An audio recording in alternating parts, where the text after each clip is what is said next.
Would you look at that? Discovery Season 3 managed to do a Part 2 that actually followed the following week from Part 1. Not like a Part 3 that was 20, 30 years later, or a Part 1 without a Part 2 in sight. This is progress, I think.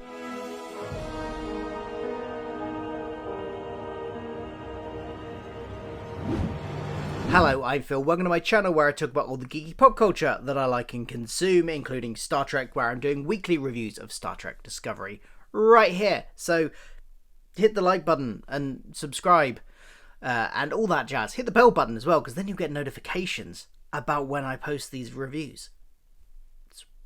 What's to lose? We're talking about Terra Firma Part 2 today, and I was very much looking forward to this episode because if you saw my review from last week, I very much enjoyed the mirror universe aspect of last week's episode of Part 1 of Terra Firma. Wasn't so keen on the bits leading up to it, but once they hit the mirror universe, I was there and I was fully engaged. And so, given the previews, looked like it was mostly going to be mirror universe based, and the episode did indeed see that out. I was very, very happy going into this episode. I'm very much looking forward to it. Just a quick warning, there will be spoilers, so if you haven't seen the episode, maybe go away, watch it and come back. Do come back. We want you back. So, just a sort of a side point, because this isn't really a story element to talk about, but the opening credits. I like the fact that they did something different with them. Goes back to sort of when Enterprise did a similar thing. They had different opening credits for those Mirror Universe set episodes. And here what they've done is they've rather than redo the credits and rather than do a different credits, they've flipped it so it's mirrored, so it's basically upside down, and given the other kind of blue hue to it, make it colder and darker. I like it. I do wish that they had maybe changed some of the animations to reflect the mirror universe aspect, even if it had just been changing the logos, the Delta side, the Starfleet Delta into the ISS sword through the planet.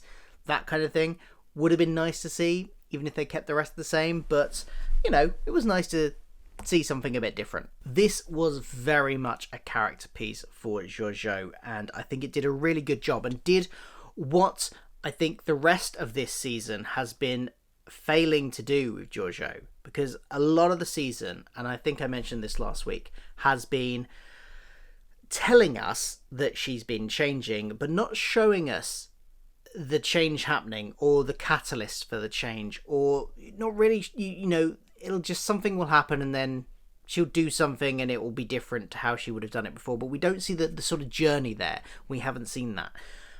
Here, we get to see that final bit of the journey, that final bit of sort of character transformation from the ruthless, brutal emperor that she was when we first met her to the character that we can now root for. And we actually got some of that development, and we actually saw it, weren't just told it in this episode, which I really liked.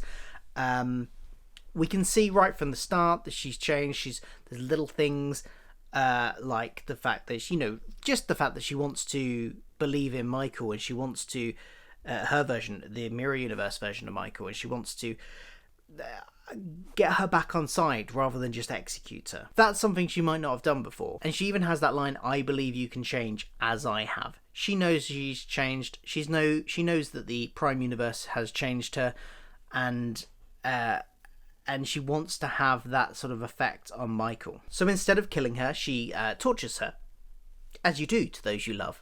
And we get some brutal agony boost scenes.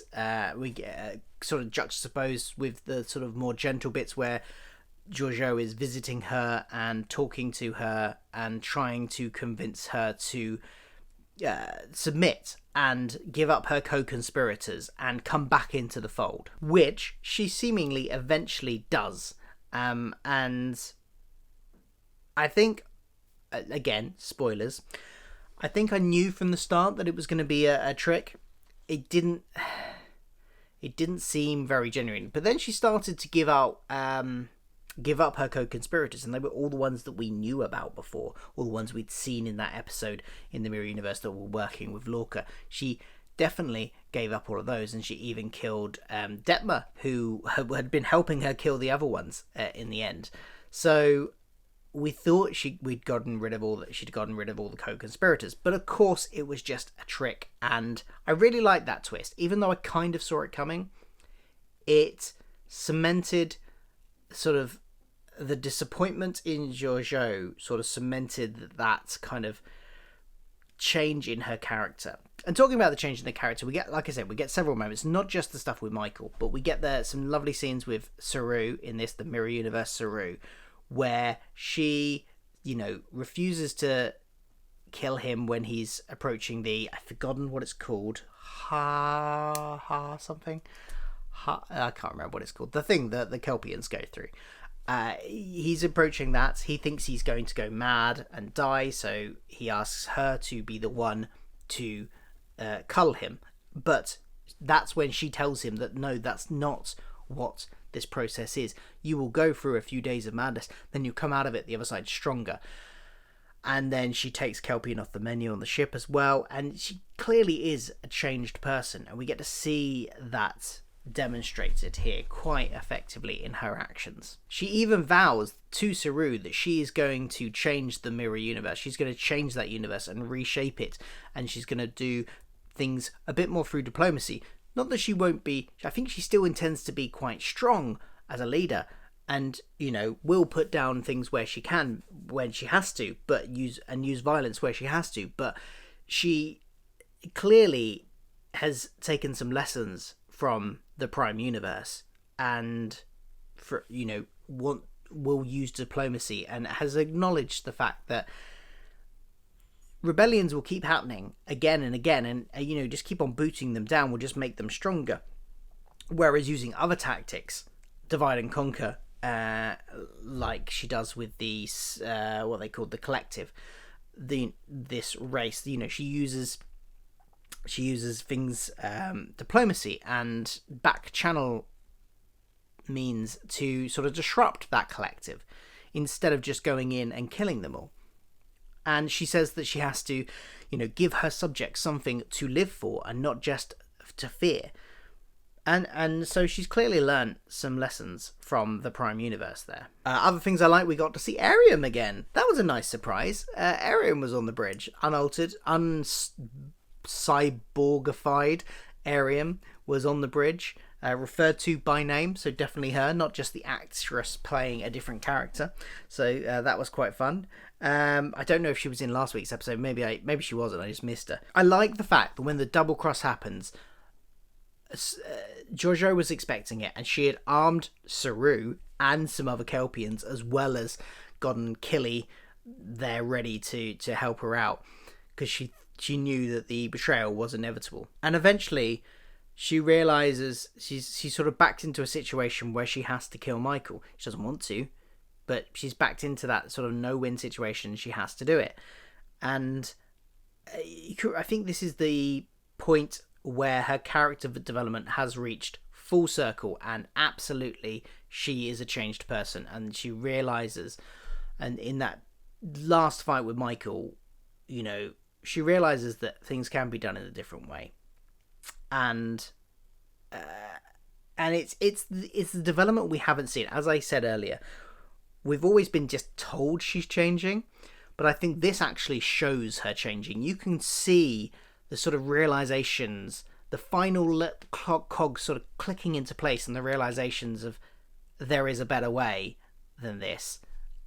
And also the realization that, because, she's dropped little things, especially when she's talking to Michael in the Prime Universe about how, my Michael wouldn't have done that, my Michael. She's clearly still holding a torch for her Michael throughout the whole time she's been in the Prime Universe. And this, I think, is her letting go of that. And you can see that realization that actually, in her mind, the Prime Michael is the better Michael. And it comes at the moment where she has to kill the Mirror Michael. I thought it was really good character stuff all throughout this episode for Giorgiou. But I was still wondering how this is going to end, because was this, we weren't told, was this real? Was this really the Mirror Universe? And I kind of, even though I love the Mirror Universe stuff and I love Mirror Universe episodes, I was always kind of hoping this wasn't the real Mirror Universe. For starters, there's logistical nightmare continuity issues with changing the past of the Mirror Universe. How does that affect the future of the Prime Universe, or the past as it now is in the Prime Universe, because they're even further in the future of the Prime Universe. Slightly getting confused here. But like when even the Kirk episodes in the Mirror Universe are set after that point in the Mirror Universe. So how would that affect that? How would that affect the DS9 episodes and things like that? You know, because there's this connection between the Prime Universe and the Mirror Universe that has been widening, as we find out, and I'm just really glad that they weren't just changing the history of the Mirror Universe, that it was, turns out, a test, because we get, what a revelation. And so I think a lot of people picked up on this last week, is one of the possibilities that were espoused because of the newspaper that Carl was holding, is that Carl is the Guardian of Forever. Yes, they brought the Guardian of Forever back. Absolutely brilliant. I literally exclaimed as that happened. I was generally did that. That was my face, even though I suspected it was coming. But I thought the way it was done was really good. The booming, he goes into the booming voice, and then suddenly the portal, the actual Guardian Gateway forms behind him, and I just thought it was great. It was really well done. A great reveal. Even surprised me, even though we kind of knew it was coming, or at least it was a possibility that it was coming. And yeah, I like the backstory they've given it as well.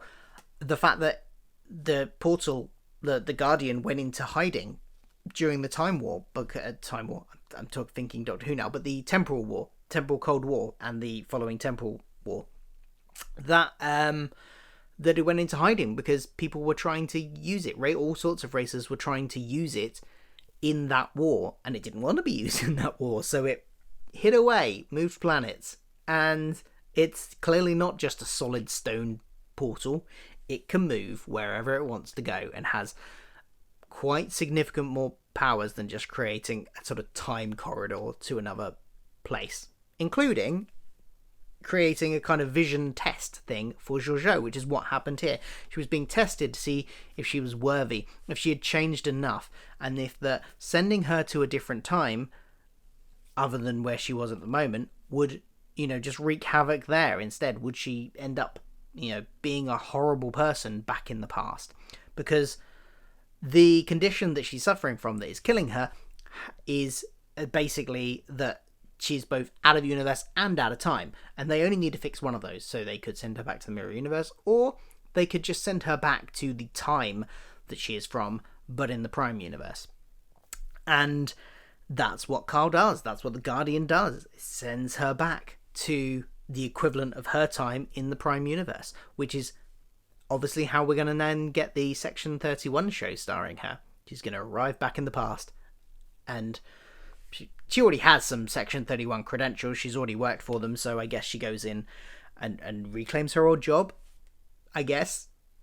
But I like how they wrapped all that up, how they got rid of Giorgiou. I was slightly worried throughout the season of how they were going to do that, how they were going to send her back, how they were going to wrap up her storyline, and how, specifically, I was worried about how they would make her a character that we could relate to as a main character and root for as a main character, because she still had those rough edges, those Emperor edges, those quite nasty edges, and I think this episode did a really good job of sheening those off and getting her to the sort of headspace where she could be an actual asset to the Federation. She'll still have a few rough edges, and that's why let's face it, that's why she's going to be working for Section 31 and not the main Starfleet. But I think she's now probably a character we can root for. I don't really have much bad to say about this episode. I liked all the Mirror Universe stuff. I was disappointed we didn't see Lorca. I was saying last week that I would have liked to have seen Lorca. I'm both disappointed because I really wanted to see him, but also I acknowledge the fact that he wouldn't have fit in this story. The story they were telling in this particular episode, in part 2, he wouldn't have fit here at all. So I'm kind of... he would have been wasted. So I'm kind of glad that they didn't, but also I really wanted to see him again. So that's neither a bad or a good. It's just I was partly hoping to see him, but I understand why they didn't. And also, the only other negative thing I think, like I said, this episode does a lot of really good stuff with Giorgiou and developing her and her character in ways that the series has failed to do before. And part of that failing is they haven't really shown us the crew getting to like her properly. We've had random lines where they just say they now like her a bit more, like last episode. It kind of came out of nowhere, like Tilly.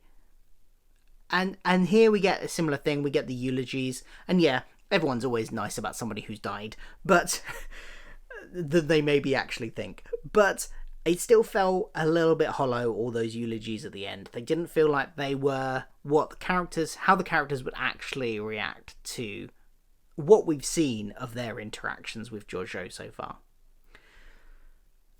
But other than that, I really liked this episode. Loved the fact that it had the Guardian of Forever in it. All good stuff. And now I guess we're on full force with the Burn mystery for the next few episodes until the season finale. Let me know what you thought in the comments below. Are you now excited about the Section 31 series, assuming we still get it? They've set it up now. She's gone back to the past. She's going to be there to be in that series. Are you excited about it? What do you want to see from the Section 31 series now? Wonder if we'll get Ash Tyler back as well. Thanks for watching. I'll be back for another review next week. Don't forget to hit that subscribe button, ring the bell, like this, share it around, all that jazz, and I will see you then. Bye-bye.